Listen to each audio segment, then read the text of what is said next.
and with where we're at right now, and again, off the bench, presented by United Dairy Farmers, instant reaction. It's week 8 of the NFL season. Still a game to go. Steelers and Giants later on tonight. Pulling for the Giants, but don't think that's going to pan out. I think the Steelers come away with that one. But yeah, a lot to react to coming out of the weekend. I think right now we're at the point of the season, at the halfway point, where you kind of are who you are right now. Like, unless you're a team that's been riddled with injuries or whatever, you kind of are who you are. And I think Cincinnati is who they are. I think that the reason that Bengals fans are patient at the beginning is because, well, you had the built-in excuse of, well, we kind of always start slow. And there was a lot of injuries. The defense was very banged up at the beginning of the season, no doubt. And then it was kind of a shocker when the injury report came out the other day. It was one of the shortest injury reports of the season, but there was one name on it, and it was one key name, and that was, of course, T. Higgins. And would T. Higgins have made a difference yesterday? There's no doubt about it. How much of a difference? That's the big question mark at this point, because I'm not sure where Bengals fans are leaning in towards of where they're frustrated with right now, other than just saying the loss. Because defensively, even with being fully healthy, you give up 30-plus points against the Eagles, yes. Offensively, for the third straight week, just something seems off. Could it be as simple as T not out there yesterday? Maybe, but they looked just as sluggish the previous couple of weeks, and as Elliot mentioned, with the win over the Giants and the Browns.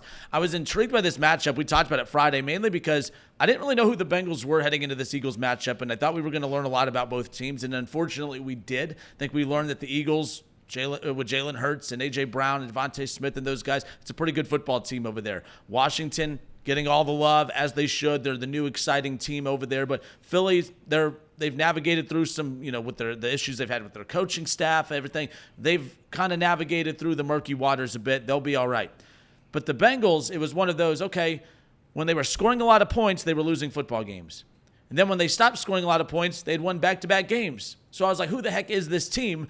We know they need to score points to win football games. They can't continue to score less than 20 a game and win football games, but they were able to navigate through. Every win counts to a certain extent, as we talked about.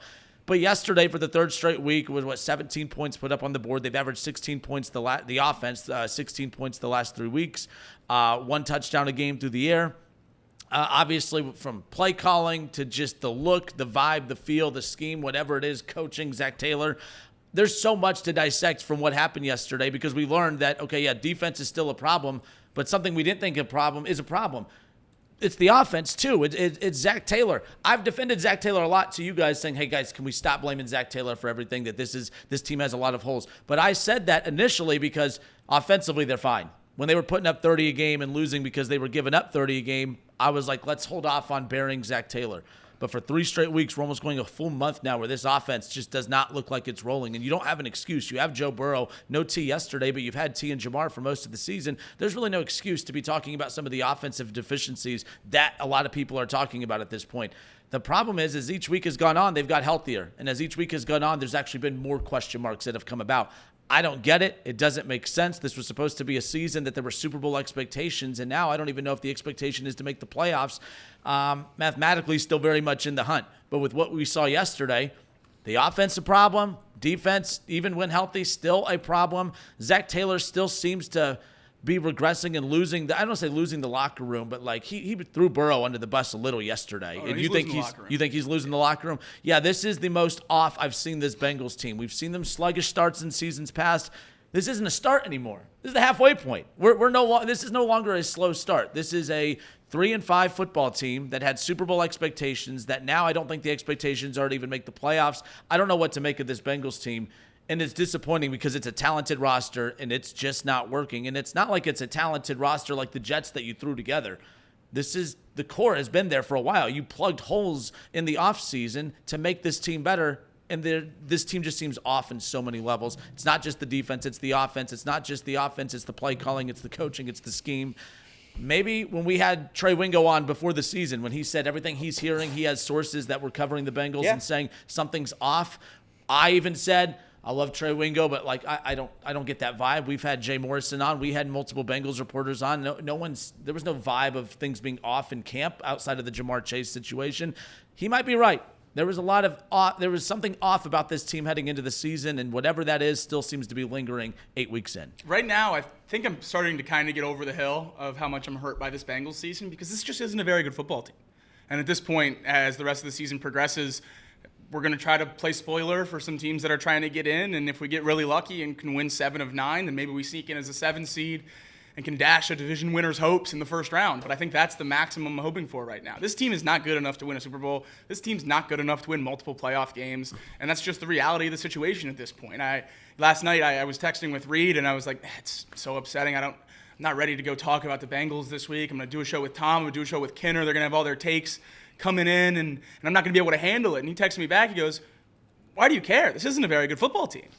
And that just made it click in my head. I'm sorry that we're bad. I'm sorry that I stressed you out over the weekend. We're a bad team. And I think that's just where we're at right now. It's a lack of talent on the defensive side of the football, and that's combined with a poor coaching staff, and that's a doozy when you put those two together.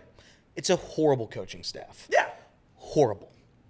They went to the Super Bowl, and they went to back-to-back AFC championships on the back of Joseph Lee Burrow. That's how they got there. And when you have a great quarterback, it can certainly mask the deficiencies of having a mediocre quarterback, which is what has happened. Zac Taylor is not a good quarterback. Other teams are able to figure it out when you have one superstar. Jamar Chase has been healthy, and we're still not figuring that out. We're still not throwing the ball downfield.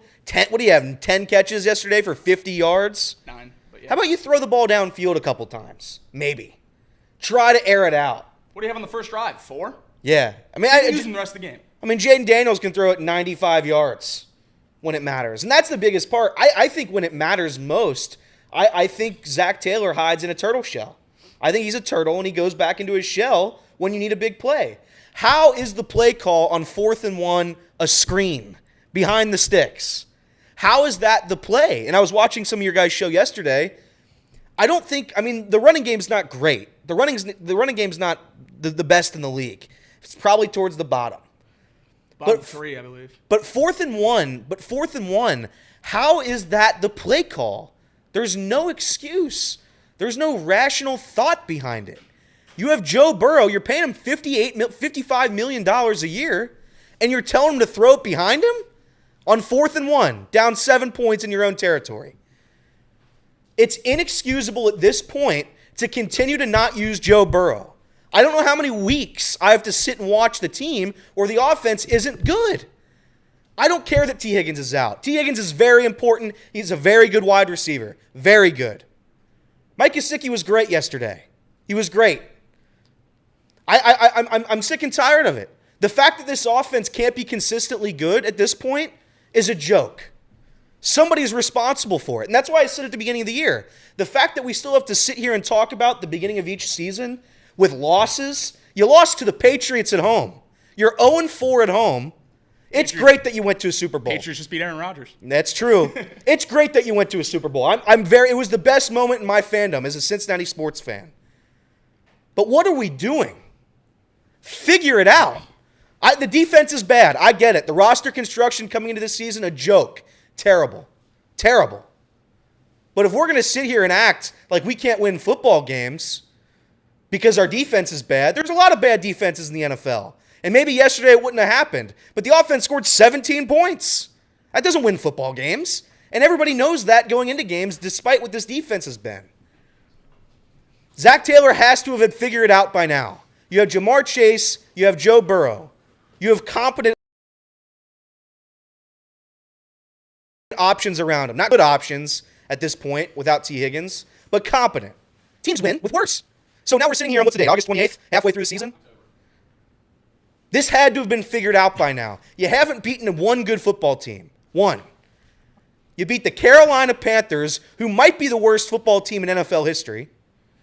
You beat the New York Giants without their 2 best offensive players. And then you beat, who was the other team? I keep forgetting who they beat because they beat nobody. They beat the Cleveland Browns without any players.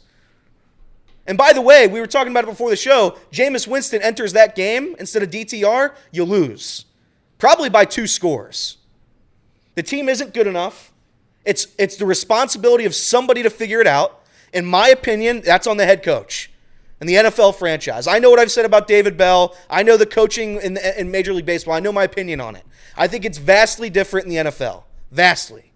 And I have to sit here and watch this Bengals offense look terrible. I don't get it. I don't get it, and it frustrates me because they should be better. If we lose every game 45-40, hey, we know the problem. Defense is terrible. Roster construction didn't get it done. Duke Tobin, somebody needed to figure it out. 3 straight weeks where the offense is abysmal. That's on somebody, and that's on Zac Taylor. You cannot waste Joe Burrow seasons. He's a healthy Joe Burrow, and you've wasted it. You've pissed it away. Win 7 of 9. LOL. You think this team's winning 7 of 9? They can't beat anybody. The only thing, honest to God, the only thing that's saving them right now is that they play the world's worst schedule. 0-4 at home. You lose week 1 every single week. Sorry for the rant. Don't ever apologize. And I love angry Elliott, as long as he's not, angry at me.